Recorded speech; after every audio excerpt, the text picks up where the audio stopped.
Uma cidade construída a partir do zero, bem no meio do deserto. Um projeto futurista que pretende abrigar em um mesmo lugar 9 milhões de pessoas. O The Line é um projeto ambicioso que promete unir tecnologia e meio ambiente e já começou a sair do papel. Mas esse também é um projeto que tem causado polêmica e dividido a opinião de estudiosos e arquitetos. Porque uma cidade futurista construída no meio do deserto reforça as profecias para o fim dos tempos. Um projeto colossal. Como conta o príncipe herdeiro da Arábia Saudita. Precisamos transformar o conceito de cidade convencional em cidade futurista. Que combina inovação, tecnologia e futurismo. É uma ideia arrojada, sem dúvida. É audacioso. Mas que também levanta uma preocupação. Isso está alinhado com os sinais do final dos tempos. A cidade se chamará The Line, a linha em inglês.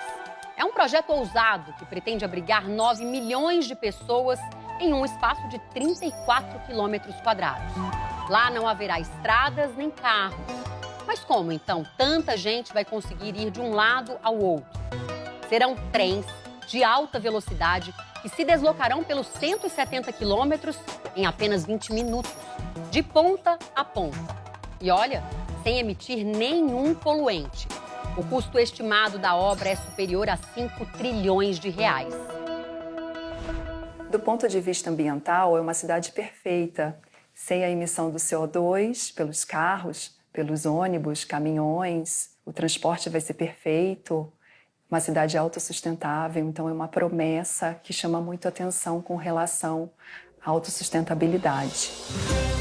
A ideia do governo da Arábia Saudita é construir a cidade no meio do deserto. São 2 arranha-céus paralelos, de cerca de 500 metros de altura, separados por um vão de 200 metros. Os 170 quilômetros serão espelhados. A ideia é que a cidade linear tenha o menor impacto possível na paisagem.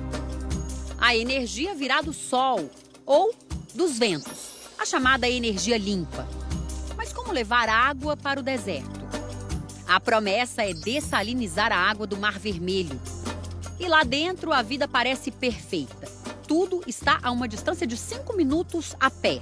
Compras, médico, esportes e o caminho cheio de árvores.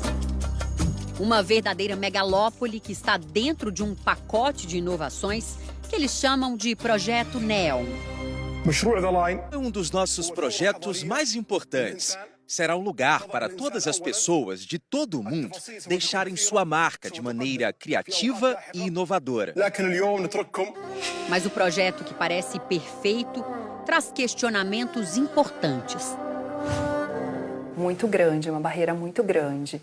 Então, provavelmente, pássaros, que vão estar voando ali, vão se chocar com a cidade. Não se sabe ao certo como isso poderá impactar o solo, porque você terá uma construção de um peso considerável e isso poderá trazer problemas para um território, aliás, para um país que sabidamente sofre com a ausência de água. Outra questão é o clima lá dentro. O The Line é projetado para manter a temperatura sempre agradável, mesmo estando no deserto, devido ao equilíbrio perfeito entre sombra, ventilação e luz solar.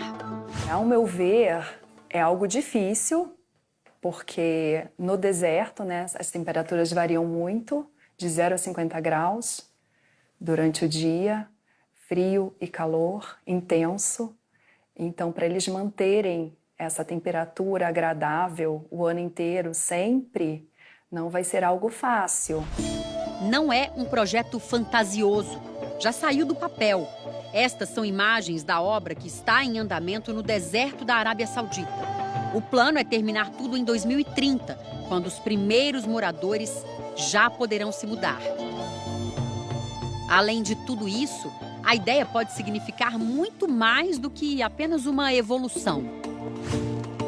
Renato Cardoso, autor do livro A Terra Vai Pegar Fogo, acredita que o The Line reforça os relatos bíblicos que apontam para o fim dos tempos. Então nós vemos nesse projeto e outros parecidos no mundo hoje como a mesma intenção humana. fama, poder econômico e controle da população.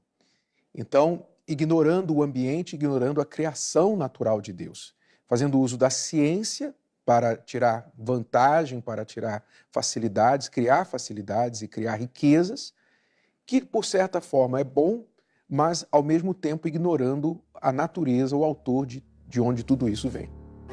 Você acredita que a construção dessa cidade totalmente artificial pode ser considerada um sinal do fim dos tempos?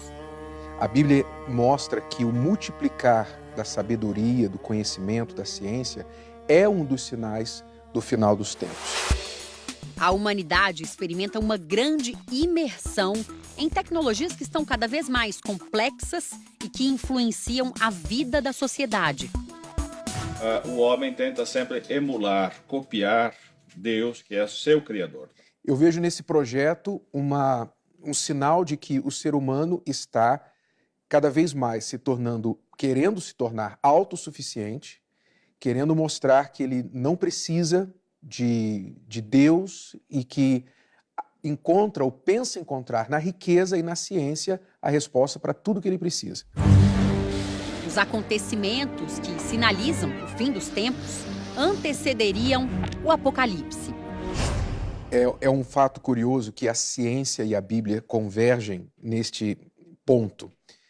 A Bíblia fala que vai chegar um tempo em que a Terra vai acabar. E a ciência também já concluiu que nós temos recursos limitados na Terra, né? A água, os combustíveis, o próprio verde, alimentos e tudo mais. Para Renato Cardoso, os sinais têm aparecido cada vez mais. Uma nova guerra, catástrofes climáticas extremas, incêndios incontroláveis, furacões e tempestades deixando rastros de morte e pânico em todos os continentes. Transformar o deserto num lugar ideal para se viver, usando a ciência para ignorar a natureza, isolar seus moradores, pode trazer a sensação de que o homem não precisa de nada acima dele. Nada além de si mesmo.